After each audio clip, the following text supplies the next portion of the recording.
Okay, let's look at the first example here, where we are going to apply the Coulomb's law. So this one is under the learning outcome number 3.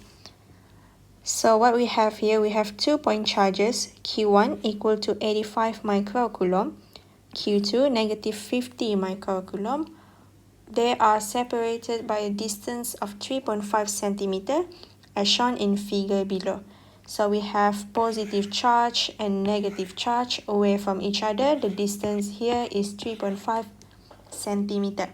Okay, now what we want here is to determine the magnitude and direction of electric force that Q1 exerts on Q2, and then electric force that Q2 exerts on Q1.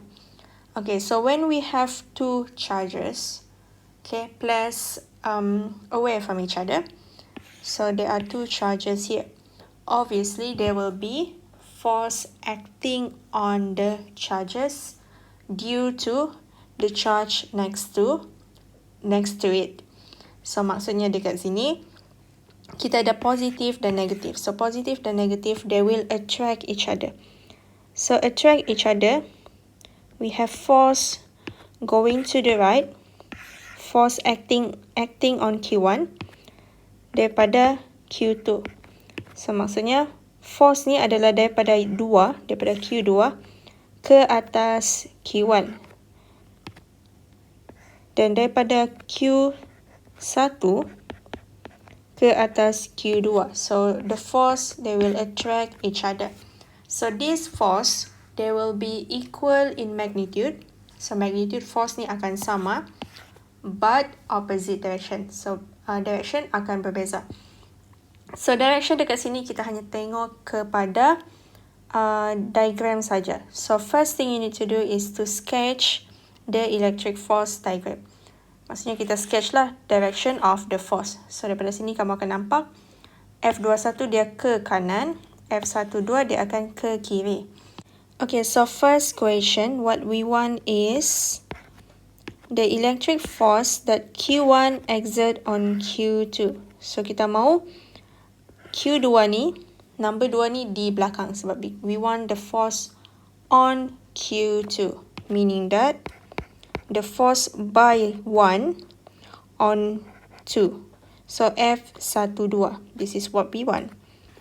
So using the Coulomb's law, which is the formula is K Q1 Q2 divided by the distance between 1 and 2, and kita squarekan.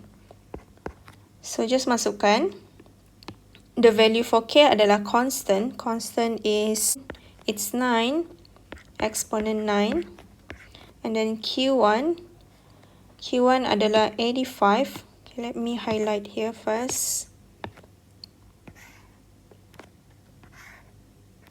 Q1 is 85 microcoulomb, and then Q2 is negative 50 microcoulomb. Okay, so dekat sini untuk force, we only include the magnitude of the charge. Okay, negative value dekat sini kita tidak akan include untuk cari force.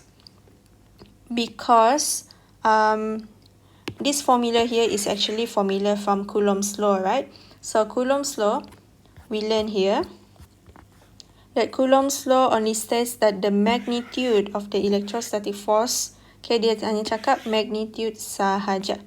That's why apabila kita gunakan Coulomb's law, we don't need to include the negative of the charge. So masukkan dekat sini 50 exponent negative 6, and then divided by the distance between them. Okay, here you need to convert to meter, which is 0.035, and then don't forget the square. So it will be equal to 3.12 exponent 4 Newton. So this will be the magnitude, and direction kita tengok semula kepada lukisan di sini. So daripada lukisan ni kita tahu the direction of the force F12 is to the left. So here will be to the left. And then second one, apa yang kita mahu adalah F to 1. Kita terbalikkan saja. Basically, it will be the same lah. Sebab value untuk Q1, Q2 is the same, distance is the same. So, kamu terus tulis 3.12 exponent 4 Newton. But the direction here will be to the right. So, it will be to the right.